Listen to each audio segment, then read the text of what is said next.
Murder number 1, James Page. The rule nobody was allowed to break. 1987, Kenneth McGriff has just been arrested on federal charges. He is in custody. His lawyers are working the case. The government has been building a file on the Supreme Team for months, and now they have the boss sitting in a cell. And somewhere in the machinery of that investigation, a name surfaces. James Page. Page was inside the Supreme Team, a member, a man McGriff had trusted enough to bring into the organization, someone who had eaten at the table. And now he was talking to the people trying to destroy that table, quietly, carefully, feeding information to investigators from the inside. Names, locations, details that the government could not have gotten any other way. Someone found out. In the world McGriff had built, there was one rule above every other rule, one line that no member of the Supreme Team could cross under any circumstances, regardless of what they were facing. You do not talk. McGriff picked up the phone from his cell. He passed the order through channels to his security chief, Ernesto Pinella, a man whose specific role in the organization was handling exactly this kind of problem. The problems the boss could not handle himself from behind bars. Pinella arranged the murder of James Page. No trial, no confrontation, no warning. One day he was alive, the next day he was not. And here is what made that killing significant beyond the death of one man. McGriff was in federal custody when he ordered it, already arrested, already charged, already facing a sentence that could take years from his life. He still had the reach to have a man killed on the streets of Queens. The arrest had not touched his authority, had not weakened the organization, had not made a single soldier question whether the boss was still in command. The government could put Kenneth McGriff in a cell, but they could not put what he had built in a cell with him. James Page was the first. He would not be the last. Murders number 2 through 7, the ones without names. What 8 murders in 1 year actually means. James Page is the only one of the 1987 murders we can name. Federal court records confirm it plainly. At least 8 homicides were ordered in 1987 alone. 8. In 1 year. In one neighborhood. We know about Page because his name appeared in testimony, because the paper trail was clear enough to follow. The other 6, nothing. No names, no circumstances, no families who came forward in court, no witnesses who identified them individually. They were ordered dead by men running an empire from prison cells, and they disappeared from the streets of South Jamaica with such complete efficiency that the federal government, which spent years building its case with dozens of cooperating witnesses, could not document them individually. Queens swallowed them whole. Think about what that means. Not one body, not 2, 6 human beings killed in a single year by a single organization operating out of a single housing project. And the only record of their existence is a number in a federal court document. At least 8 homicides. That's it. That's everything they left behind. No names in a court record, no families who got to stand in front of a jury, no justice, just a number, in a document, in a courthouse in Brooklyn. The Supreme Team didn't just kill people, they killed people so efficiently, so completely, so far beyond the reach of what law enforcement could document, that 6 of their 1987 murders exist only as a statistic. That is the organization we are talking about. Murder number 8, Henry Bolden. How the Supreme Team used the government against you, 1987. Fat Cat Nichols is in prison. Lorenzo Fat Cat Nichols ran his operation 2 miles from Baisley Park, from the back office of Big Mac's Deli on 150th Street in Jamaica, Queens. At his peak, he was generating an estimated $20 million a year. Fat Cat and the Supreme Team were allies, and Fat Cat supplied powder cocaine that the team cooked into crack and sold through their 4 crews. But someone had robbed Fat Cat's organization. 2 men, brothers. Henry and Isaac Bolden. Fat Cat, sitting in his own prison cell, unable to reach out himself, called in a favor. He called Prince Miller. Find them. What happened next is one of the most extraordinary details in the entire Supreme Team story. Gerald Prince Miller had two women inside the New York State Parole Division. The first was a parole officer named Ina McGriff, no relation to Kenneth. She was responsible for supervising the parole of Ernesto Piniella, McGriff's own security chief. Somewhere along the way, she had become romantically involved with Piniella. The second was a secretary named Ronnie Younger. She had become romantically involved with Prince Miller himself.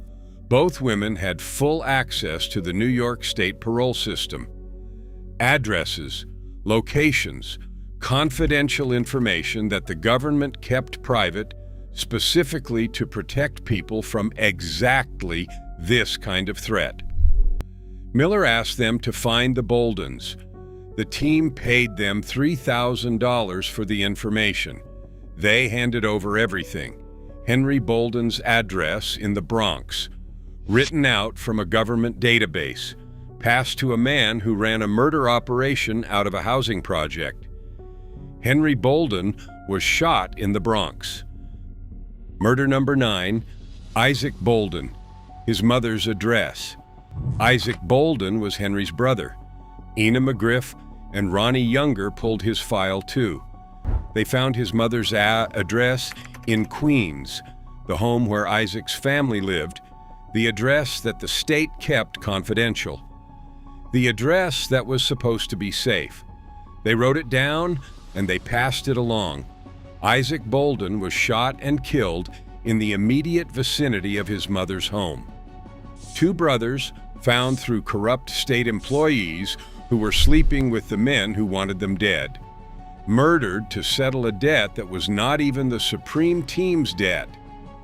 The handwritten notes that Ina McGriff and Ronnie Younger produced listed addresses, parole records, and confidential government documents. Those notes were later recovered by federal agents during a raid on a Supreme Team apartment, written in Ina McGriff's own handwriting. Ronnie Younger's handwriting was on them too. The government had it in black and white. Two women who worked for the state of New York had helped a murder organization locate and kill two men. For love, for the men they were romantically involved with. Two brothers paid for it with their lives. Murders number 10 through 15, the Colombian massacre. 6 bodies, 6 weeks. One method, July 1989. The Supreme Team had been working with a group of Colombian cocaine suppliers for some time. Business had been good. The Colombians brought product up from their network, and the team distributed it through Queens. Then, Prince Miller did the math differently. Why pay for the cocaine when you can just take it? The plan was straightforward, brutal, and completely consistent with how the Supreme Team solved every problem since 1987. Invite the suppliers to the building, rob them, kill them, dispose of the bodies. The first 4 Colombian suppliers were contacted by Gus Rivera. Rivera was the Supreme Team member who originally introduced these men to the organization. He was their point of contact, the person they trusted. He was the one who told them to come to the building. He set them up. Miller's crew, Wilfredo Arroyo, Roy Hale, Harry Hunt, and Shannon Jimenez, were waiting inside. The 4 men walked through the door. They were held at gunpoint, forced to the floor, bound with duct tape at their wrists and ankles, unable to move. Then the plastic bags came out, tied over their heads, tight, the air supply cutting off. The men struggled. Oxygen ran low. They suffocated slowly inside black plastic in an apartment in Baisley Park on a July afternoon. And while they suffocated, Roy Hale picked up a baseball bat. He beat their heads while they were already dying from the bags, while they could not move because of the tape. He beat them one by one until there was no movement left. Hunt was called in to help with the bodies. The 4 men were loaded into a car, driven to separate locations across Queens, and dumped on the street. Federal court testimony would later identify 2 of them by first name only, Fernando and George. The other 2 were never identified. Their bodies were found. Their deaths were documented. Their killers were prosecuted. But their names, their full names, their families, where they came from, who was waiting for them to come home, none of that made it into any court record. Fernando, George, and 2 others. Gone. 1 month later, August 1989. The same crew, the same building, the same method.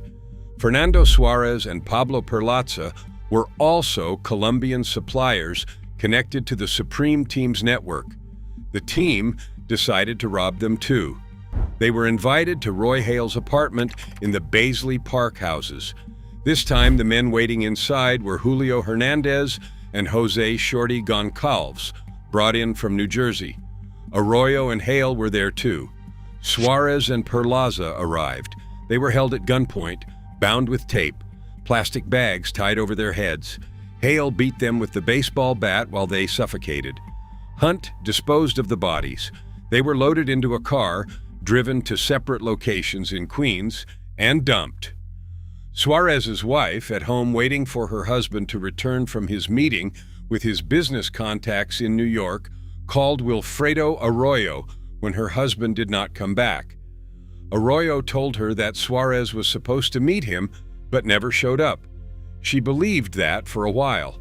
Eventually, the truth became clear, but not in a courtroom.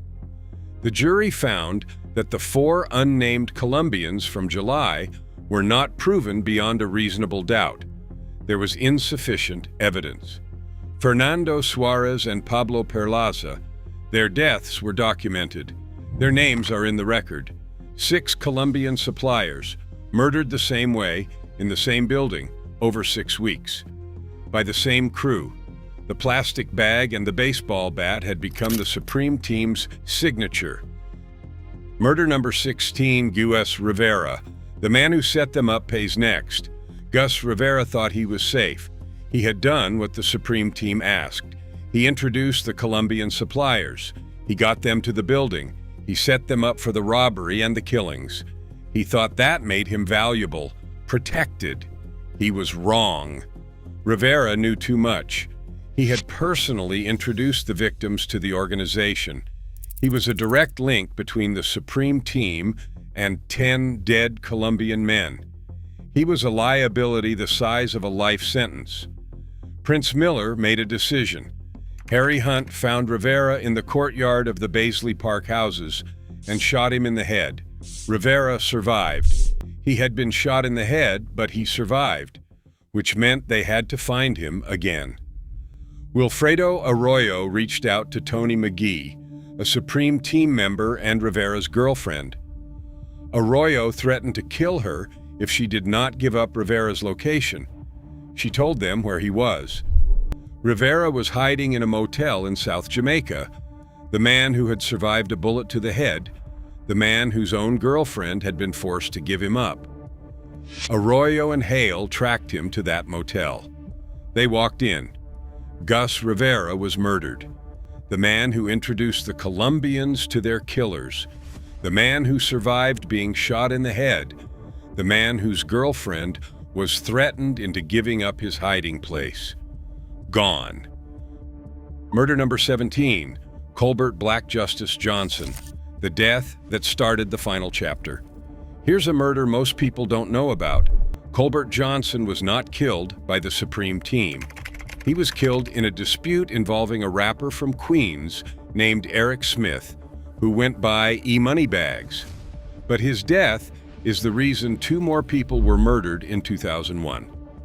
Colbert Black Justice Johnson was one of McGriff's original lieutenants, one of the 4 crew leaders from the Supreme Team's earliest days, a man who had been with the organization from the very beginning.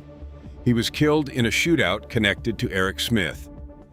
McGriff, who by 2001 was out of prison, running a new wholesale operation, producing Hollywood films, sitting in music industry meetings, got the news. One of his original men was dead, and the man connected to it was a 25-year-old aspiring rapper from the same Queens streets. McGriff made a phone call. Murder number 18, Eric E. Moneybags Smith. The rapper at the barbecue. July 16th, 2001. South Jamaica, Queens. A summer afternoon. A neighborhood barbecue. Kids running around, folding tables with food. Music playing from a speaker outside. Eric Smith, 25 years old, an aspiring rapper who called himself E. Moneybags, is sitting in his parked truck outside the gathering. He isn't watching for anything. He has no reason to think today is different from any other summer Saturday in South Jamaica. A hit team McGriff had assembled in Harlem walks toward the truck. They shoot Eric Smith 11 times at point-blank range. 11 shots into a man sitting in a truck at a neighborhood barbecue on a summer afternoon. McGriff paid $50,000 for that hit. The federal prosecutor who stood before the jury described it this way: when Supreme gets in a fight with somebody, he doesn't go to the cops. He doesn't hire a lawyer. He hires a hit team to assassinate them so their mothers can barely recognize them when they go down to the morgue. Eric Smith was 25 years old. He was sitting at a barbecue. Murder number 19, Troy Big Nose Singleton. 7 shots while he was already down. 3 months later, October 21st, 2001. Troy Singleton was close to Eric Smith. He ran in the same circles and he knew the same people. McGriff's calculation was cold and simple. Singleton might retaliate. The man whose friend had just been shot 11 times at a barbecue might decide to do something about it. He might go looking for who was responsible. McGriff did not wait to find out. He sent his Harlem hit team for Singleton. They found him. They shot him multiple times at close range. Singleton went down. Then, as he lay wounded on the ground, already shot and already dying, the shooters fired 7 more shots into him. 7, while he was on the ground. To make absolutely certain, Troy Singleton was convicted of nothing, charged with nothing. He was murdered because of who his friend was. The fall. 3 months after Troy Singleton was murdered, the federal investigation closed in. McGriff was arrested in 2002. The indictment was sprawling: racketeering, drug trafficking, money laundering, murder for hire, illegal firearms, cooperating witnesses, text messages, surveillance footage of the final moments of Eric Smith's life. The trial began in January 2007. The jury deliberated for 5 days. On February 1st, 2007, he was found guilty on all counts: racketeering, murder for hire, narcotics trafficking, illegal financial transactions. The jury could not reach a unanimous verdict on the death penalty. McGriff faced a mandatory sentence: life in prison without the possibility of parole. The man who had named himself Supreme, who had built an organization that made $200,000 a day, who had ordered murders from prison cells and film sets and music industry meetings, who had used plastic bags and baseball bats as a signature method, who had corrupted state employees and killed his own business partners and sent hit teams to barbecues. He will die in federal prison. Gerald Prince Miller, 6 concurrent life sentences since 1993. Still inside, Ernesto Piniella, the security chief who arranged James Page's murder. Convicted. Inside, Ina McGriff, the parole officer who handed over addresses that led to the deaths of the Bolden brothers. Convicted. She gave up her career, her freedom, and her reputation for a man who used her and discarded her when the walls closed in. Ronnie Younger, the secretary who did the same. Convicted.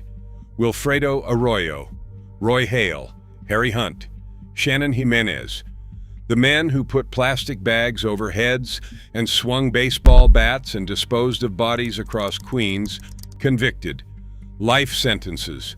The organization that had run South Jamaica, Queens, for nearly a decade was dismantled, name by name, conviction by conviction, over nearly 20 years of federal prosecution.